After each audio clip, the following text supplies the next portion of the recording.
আজকের ব্লগটা খুব ইন্টারেস্টিং, কারণ আজ আমি কথা বলবো কিছু পুরনো মুদ্রা, ঘড়ি এবং পুরনো যে কোনো আসবাবপত্র আপনারা কিভাবে কালেকশন করবেন, কোনটির কত দাম সেটা কিরকম ভাবে জানবেন বা নির্ধারণ কিরকম ভাবে করবেন। প্রথম কথাই হচ্ছে ইউটিউব বা ফেসবুকে বা ইনস্টাগ্রামে এখন অনেক ব্লগাররাই বিভিন্ন রকমের ব্লগ বানায়। তার মধ্যে আমি কিছু কিছু ব্লগ লক্ষ্য করেছি যেখানে অনেক ভুলভাল তথ্য তুলে ধরা থাকে। তাদের ব্লগগুলোকে বেসিক্যালি এড়িয়ে যান, কারণ এরা এই সবের হবিস্টি না।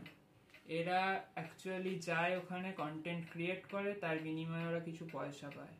যারা তোমরা নতুন কালেকশন করছো বা নতুন কালেকশনের দিকে নামছো, তারা এই যারা বিভিন্ন দোকানে দোকানে গিয়ে কন্টেন্ট বানাচ্ছে, সেখানে দোকানদাররা আজে বাজে দাম বলছে, এদের কন্টেন্ট তোমরা দেখো না, ঠিক আছে?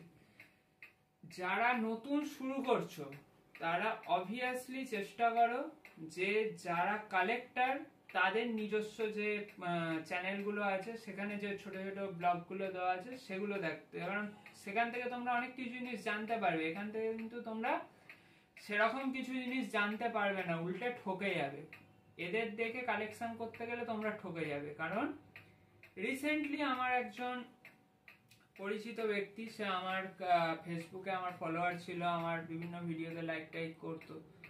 তো এবার তাকে, সে একজন কয়েন কালেক্টর, তো তাকে কেউ বলেছে 1872 কয়েনের প্রচুর ভ্যালু, একটা পেয়ে গেলেই প্রচুর ভ্যালু। সে কোথা থেকে একটা পেয়েছে, সে অ্যাকচুয়ালি জানেই না যে 1874 এ মানে 1862 পরে 1874 এ কয়েন পাবলিশ হয়। 1872 কোনো কয়েনই নেই অ্যাকচুয়ালি। সে পুরো ঠকে। সে সেই কয়েনটি কত টাকা দিয়ে কিনেছিল জানেন? সে আমার কাছে এসে যখন কয়েনটা দেখাচ্ছে এবং সে রীতিমতো কেঁদে ফেলেছে, বলছে দাদা আমি খুব ভুল করে ফেলেছি, আপনাদের কন্টেন্ট না দেখে আমরা তো বিভিন্ন জায়গার বিভিন্ন অন্যান্য ইউটিউবার বা ব্লগারদের কন্টেন্ট দেখি, যারা এইসব বিভিন্ন দোকানে টোকানে গিয়ে, ঘড়ির দোকানে বলুন, কয়েনের দোকানে বলুন, বিভিন্ন জায়গায় গিয়ে ব্লগ বানায় এবং সেখান থেকে তার উল্টো পাল্টা ভুলভাল ইনফরমেশন পায়। এবার সেই ইনফরমেশন পেয়ে সে কালেকশন করে ফেলেছে। সে ভাবছে বোধহয় আমি খুব ভালো হয়ে গেছে আমার, আমি খুব ভালো জিনিস পেয়ে গেছি, কিন্তু আসলে তো তা নয়। সে পুরোপুরি ঠকে গেছে।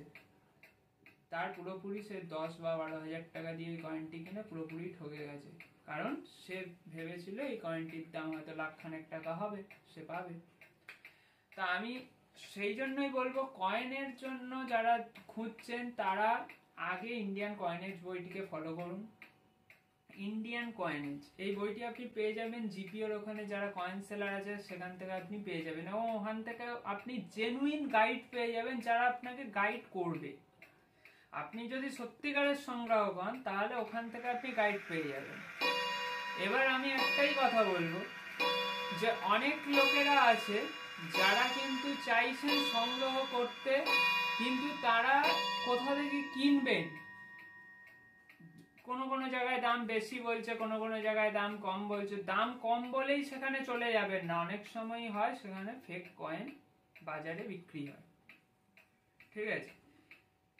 সবার আগে কালেকশনের আগে বুঝতে হবে কোন জিনিসটা দুষ্প্রাপ্য, কোন জিনিসটা পুরাতন।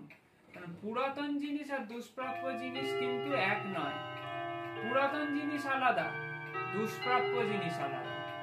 দুষ্প্রাপ্য কয়েন কোনগুলো? দুষ্প্রাপ্য কয়েন 1 বছর আগেও বেরিয়েছিল, স্বামী বিবেকানন্দের একটা 100 টাকার কয়েন বেরিয়েছিল, সেটি হচ্ছে দুষ্প্রাপ্য কয়েন, সেটি লিমিটেড এডিশন কয়েন। কিন্তু কেউ যদি আপনাকে বলে যে ব্রিটিশ টাইমের 1910 সালের একটি 1 টাকার উপর 1 টাকার কয়েন দুষ্প্রাপ্য, ভুলেও তাদের কথা শুনবেন না। ওই কয়েনটি কোনোভাবেই দুষ্প্রাপ্য নয়। বা 1840-এর মহারানীর যে কয়েন আছে সেই কয়েনটি দুষ্প্রাপ্য? মোটেও নয়। সেই কয়েনগুলি কোনোভাবেই দুষ্প্রাপ্য নয়। দুষ্প্রাপ্য কয়েন এবং পুরাতন কয়েন সম্পূর্ণ আলাদা। যেগুলি 1840 বা 1835 বা 1862, এগুলো কোনোভাবে দুষ্প্রাপ্য না, এগুলি পুরাতন। পুরাতনের দাম পুরাতন, দুষ্প্রাপ্যের দাম আলাদা।